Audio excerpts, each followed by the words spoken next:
every child has his or her own potential. নিজৰ এটা সামৰ্থ্য আছে পৃথিৱীত কোনো এজন মানুহ নাই যে একো সামৰ্থ্য নোহোৱাকৈ এই পৃথিৱীত আহিছে সকলোৰে কিবা নহয় কিবা এটা সামৰ্থ্য আছে you need to exploit that we need to exploit that adversity লাইফত সকলোৰে আহে আৰু আমি বহুতে এক্সকিউজ লওঁ কোনোবা পঢ়াত ভাল নহয় কোনোবা গানত ভাল নহয় কোনোবা কিবাত ভাল নহয় বোলে কিয় নাই আমাৰ অৱস্থা ইমান ঠিক নহয় আমি কিবাকে মেনেজ কৰি চলি আছো দেউতাকে যিকিটা পইচা পায় আমি কিবাকে চলি আছো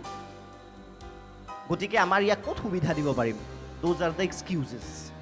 সেইবোৰ কেৱল এক্সকিউজ ইতিহাসৰ যদি আপোনালোকৰ পৃষ্ঠা লুটিয়াই জীৱনৰ পৃথিৱীত যিমান মহান কামবিলাক হৈছে সকলো কিন্তু যিসকল একেবাৰে নিম্ন শ্ৰেণীৰ লোক নিম্ন মানে মই অৰ্থনৈতিকভাৱে বুলি কৈছোঁ যিমান পৃথিৱীত মহান আৱিষ্কাৰৰ পৰা আৰম্ভ কৰি মানে মহান সৃষ্টি হৈছে সকলো কি হৈছে আটাইতকৈ নিম্ন যি অৰ্থনৈতিকভাৱে দুৰ্বল শ্ৰেণীৰ পৰা হৈছে সেইটো কিন্তু সদায় মনত ৰাখিব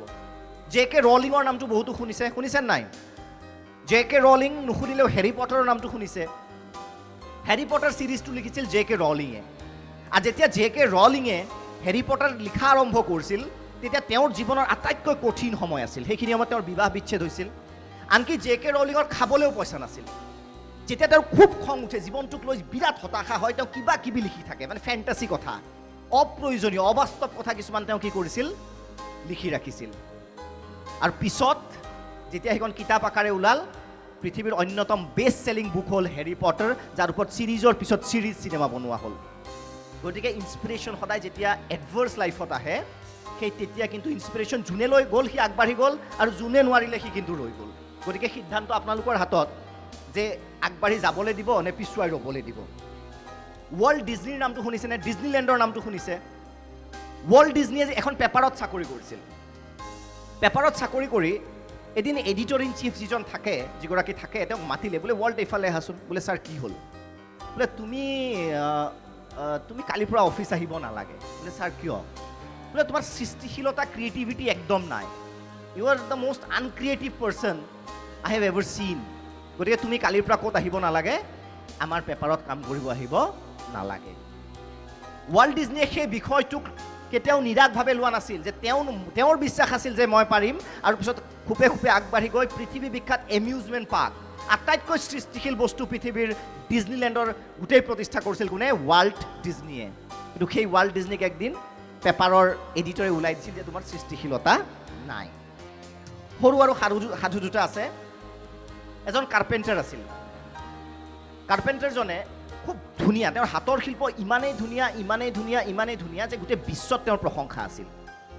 এদিন তেওঁ ভাবিলে আৰু জীৱনত কিমান কাম কৰিম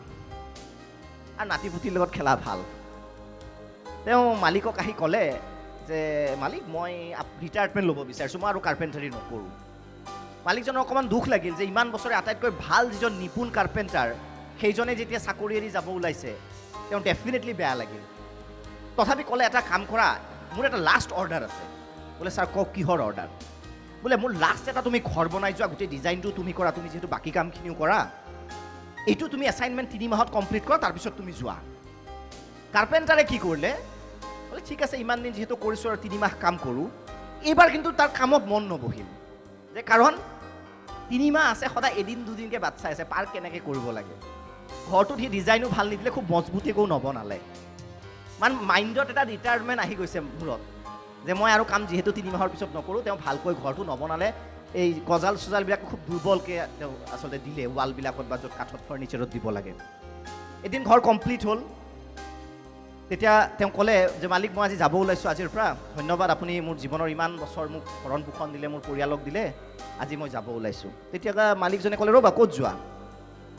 বোলে মালিক কিয় বোলে এই চাবিটো লোৱাচোন বোলে কিহৰ চাবি এই যিটো ঘৰটোত মই কিহৰ কাৰণে বনাব দিছিলোঁ জানা নাই তোমাৰ কাৰণে বনাব দিছিলোঁ তোমাক মই এই ঘৰটো গিফ্ট দিলোঁ তুমি জীৱনত বহুত পৰিশ্ৰম কৰিছা মোৰ বাবে তেতিয়া সেই কাৰ্পেণ্টাৰজনে মূৰে কপালে হাত দিলে ইছ যদি মই জানিলোহেঁতেন মই এই ঘৰটো ধুনীয়াকৈ বনালোহেঁতেন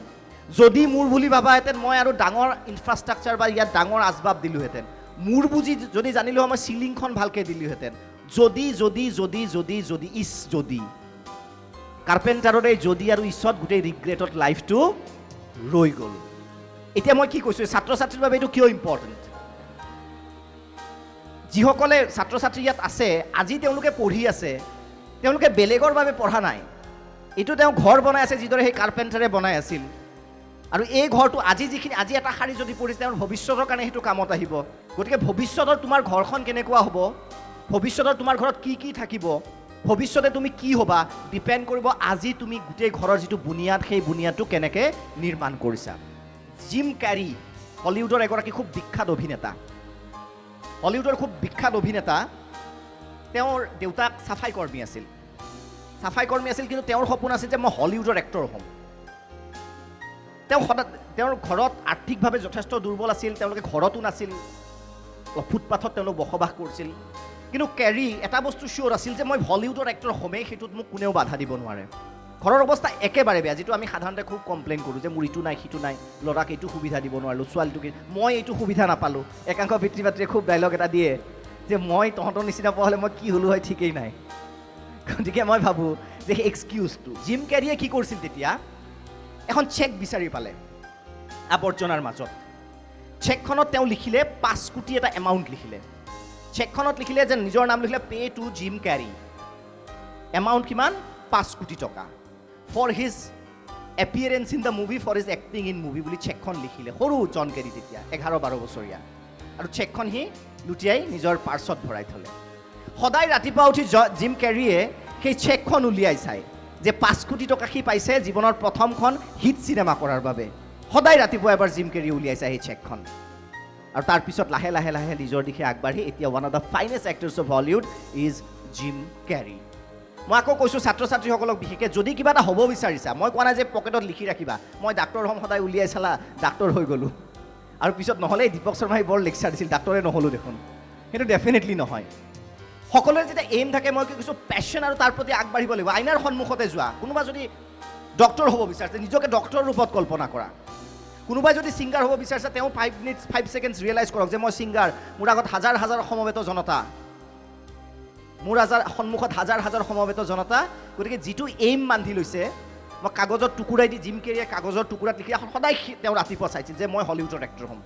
সেইটো বুলি বহি থকা নাছিল, আৰু সেই ক্ষেত্ৰত কৰ্মক্ষেত্ৰত তেওঁ আগবাঢ়ি গৈছিল। গতিকে মই ভাবোঁ এই হেবিটটো যদি ডেভেলপ কৰিব পাৰে যে মই কি হ'ব বিচাৰিছোঁ, আৰু সদায় 5 ছেকেণ্ড অন্তত নিজকে কল্পনা কৰে সেই পৃথিৱীত, তেতিয়াহ'লে মই ভাবোঁ যে আৰু কষ্ট কৰিব তেতিয়া ভাল লাগিব, কষ্ট কৰিব তেতিয়া আমনি